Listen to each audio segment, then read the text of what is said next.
大家好，今天是温哥华时间7月3日，欢迎收看第2期港闻播报，我是 Cherry。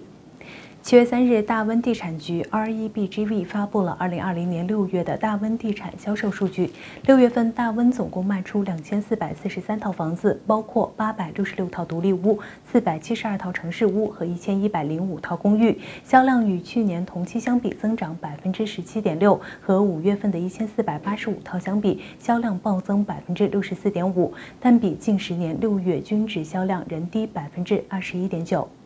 REBGV 主席 Clint Gabbard 表示，地产经纪人继续优化新技术工具来实践和帮助客户满足他们的住房需求，在一个安全和负责任的方式中进行。在过去的3个月，买家和卖家在要求的物理距离和其他安全协议中已经变得更加习惯、舒适的操作。6月份新上市的5787套房源，比5月份的3684套大增57.1%。目前在大温哥华地区 MLS 系统上市的房屋总数为11424套，与2019年6月相比增加了23.7%，与2020年5月相比增加了15.1%。今年6月，大温3类房屋的销售挂比和上月相比略微提升，独立屋本月销售挂比为19.9%，城市屋25.2%，公寓21.3%，总体的售挂比为21.4%。在6月，该地区平均需要32天卖出1套公寓，37天卖出1套联排，45天卖出1套独立屋。主席 Gerber 表示，房屋价在过去几个月保持稳定，波动极小。随着需求的增加 ，Realtors 已经开始看到针对当今市场价格具有竞争力的房屋的多种报价。目前，温哥华地区所有住宅物业的 MLS 房屋价格指数综合基准价格为1025300，比2019年同期增长3.5%，和2020年5月相比下降了0.3%。2020年6月，独立式住宅的销售量达到866，独立式住宅的基准价格为1464200，这比2019年6月增长了3.6%，与2020年5月相比增长了0.5%。2020年6月，公寓住宅销售量达到1105套，公寓住宅的基准价格为680800，这比2019年6月增长了3.6%，与2020年5月相比下降了0.8%。2020年6月，联排屋销售量为472套，基准价格为790800，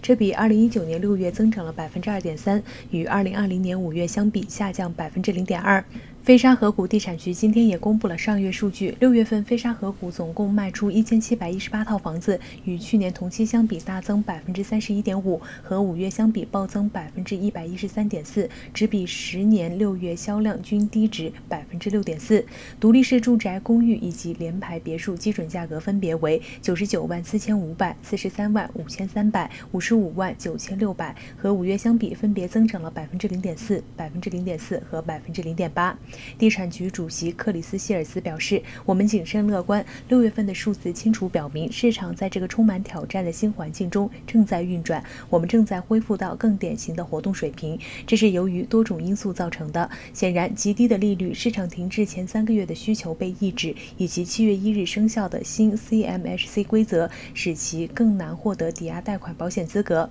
此外，消费者告诉我们，他们尊重并赞赏我们已经实施的安全协议和技术使用，因此他们对新的买卖过程越来越满意。该地区6月新挂牌3456个，比5月的2207份增加了56.6%，与去年6月相比增加了23%。6月份共有7063个活跃房源，比5月份的库存增加了9.4%。在6月，该地区平均需要37天卖出1套公寓，30天卖出1套联排，31天卖出1套独立屋。据 Better Dwelling 网站报道，加拿大6大银行中4大银行均表示，房屋供应速度超出交易速度，房价面临降温压力。RBC 认为，未来移民人口受疫情影响，房屋销量恢复会放缓，加上挂牌量上升，房价面临下跌压力。RBC 表示，初期迹象显示市场供需开始脱节，即3、4月份疫情高峰期间，销量与挂牌量下跌同步，但从5月开始，挂牌速度开始超过交易速度。RBC 认为，房屋挂牌超交易这一趋势还会持续，未来几个月多数市场房房价面临下行压力。风鸣提醒，未来有3点需要注意：一是当心第2波疫情；2是财政支持和按揭延期等政策到期；3是移民人口下降。一般来说，房屋销量像当前这么低的情况下，市场一般都比较难读懂。4大银行都认为卖家重返市场速度超过买家，即卖家比买家更心急。就在几周前，还有银行认为市场不会受疫情冲击。现在6大行都认为今年年底市场会放缓，未来更多预测数据可能会反映这一点。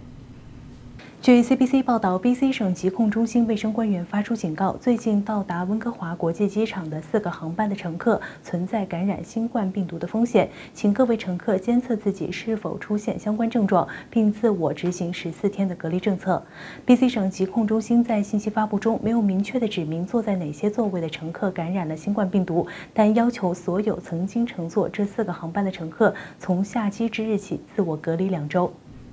6月3日，达美航空3898西雅图至温哥华；6月16日，加拿大航空217萨斯卡通至温哥华；6月18日，加拿大航空557洛杉矶至温哥华；6月21日 ，Fly Airline 8102多伦多至温哥华。BC 省疾病控制中心表示，有关方面不会直接与乘坐上述航班的乘客逐个联系，通报相关信息，因为 BC 省卫生官在3月份开始就停止了与有感染风险的人员通报联系的相关政策。加拿大 BC 省卫生部长迪克斯在说，他希望联邦政府方面解释为什么他们允许加航和西捷航空自7月1日起终止机舱旅客之间留空位的安全措施。迪克斯说，我希望联邦政府可以给予证据表明，在不控制安全距离的情况下，旅客之间可以防止病毒的传播。BC 省卫生官员亨利博士说，航空公司的机上疏导政策不属于他的管辖范围，但他认为一定有证据证明是可以这样做的。BC 省省长霍根在周4的发布会上表示，尽管美加之间有严格的边境规定，但有一些美国人显然在玩阿拉斯加漏洞来 BC 省游玩。自6月9日起，加拿大政府放宽了边境限制，允许在加拿大有直系亲属的美国游客进入加拿大，但是男友或女友